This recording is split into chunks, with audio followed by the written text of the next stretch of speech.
Hello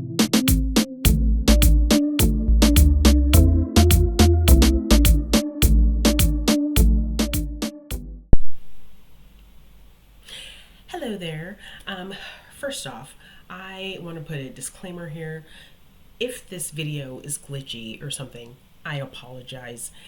This laptop is just about fried, but I do not want to have to reshoot this video. So I apologize, but just please bear with me. Anyway, this is a review of the book 48 Laws of Power by Robert Greene. The book is pretty popular. I honestly think it's probably one of the most influential books written in the last 30 years ago, 30 years or so, just because when you read the book and you see the attitude and the mentality that it talks about, it's pervasive. And I'm sure if you read this book, I listened to it on audiobook, but if you listened to it or read it while reading it, you would probably sit and think and just say, I bet thus and such has read this book.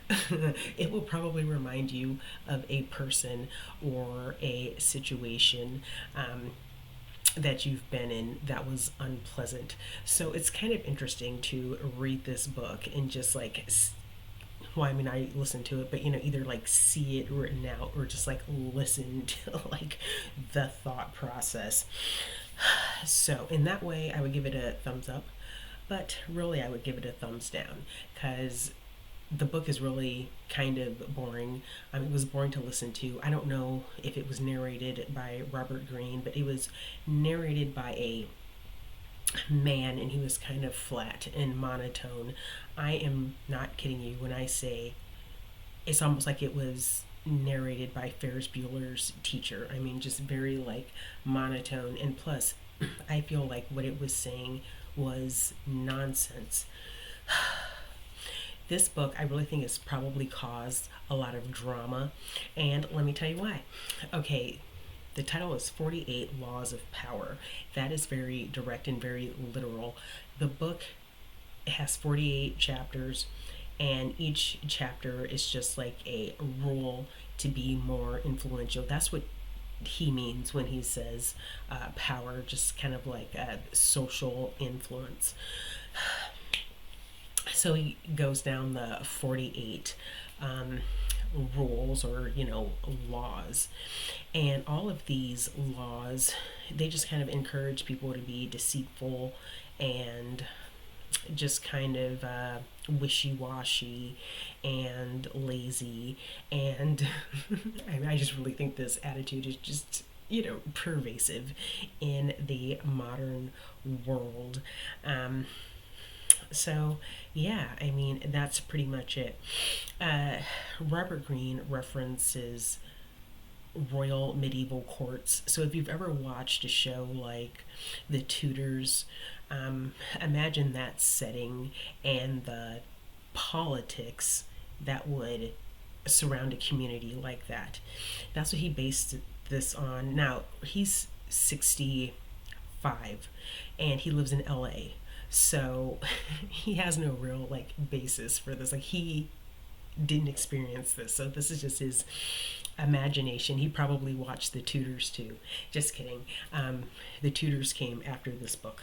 But yeah, it's just, nonsense. And let's see. Oh, I think I lost my train of thought. Okay, so it's based on the politics of royal courts in medieval times, and just kind of the social power structure of that time and within that community. He also references a lot of historical military leaders and other people throughout history. However, I don't really agree with his analysis of history. He ignores certain variables. For instance, he brought up, God, what's that girl's name? Marie Antoinette. He referenced her. He referenced Catherine of Aragon. And he just talked about, mistakes they made when, they lost power. Well, Catherine of Aragon, she was in a position where she really did not have any power. Like Henry had all the power. Henry was the king. And so, what he said pretty much went. And the only thing Catherine had going in her favor was the religious rule of that time, but Henry just changed it. So, yeah, he kind of ignores certain variables. Same thing with Marie Antoinette. Um, and this is from his explanation. She was a 15-year-old girl who got married. She was born into a royal family, married into another, and he was talking about how she lost power.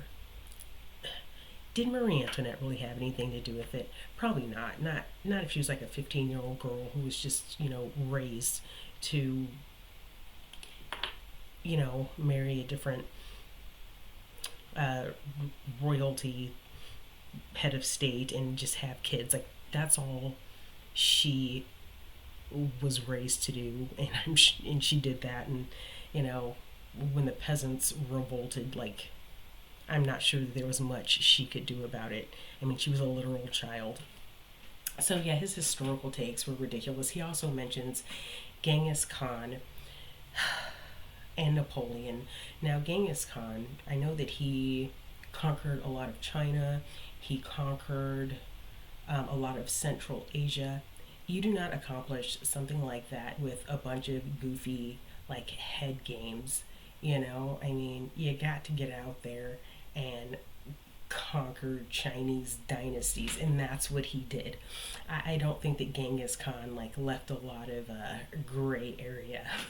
I'm thinking he was pretty direct, and that is why he is still remembered to this day. And still to this day, there's a lot of descendants that can be traced to Genghis Khan, and so that was not accomplished by, you know, stupid head games and that type of nonsense. And anyway, I think that this book creates a lot of drama because it's a lot of people just competing for things that are really low stakes, just being really competitive, and just suspicious over things that are pretty low stakes. So I really do think that this type of thinking is what just causes so much drama, just, all over the place. So it's not a good book. I don't like it. I don't like what this book espouses. I don't agree with it. I think it has very little value. The only value that I would say that it has is if someone is interested in like brown nosing at work, I think that it could help you there. Or if you're a person who's interested in social climbing, I think that it could help you there. So that would be the value of that book, if that is your cup of tea. So again, I would say read it just because it's very prevalent in society. You can see it all over the place in various situations you've been in, people you've met, even politics. There's no doubt in my mind that Trump and Elon have gotten wind of this. I'm not going to say they read it because I don't think that they read, but I do think that they espouse to this philosophy, and I hope I'm using that word correctly. But I'm going to give it a thumbs down because it is kind of boring. It's not really like well written and thought out, and I think that it's evil. So in 1 Thessalonians 4:11 it says, make it your ambition to lead a quiet life, to mind your own business, and to work with your hands, just as we told you, so that your daily life may win the respect of outsiders, and so that you will not be dependent on anybody. So that is what scripture says about power and influence, which is very different than what 48 Laws of Power is saying. So there you are, there you have it. I have recorded this several times, so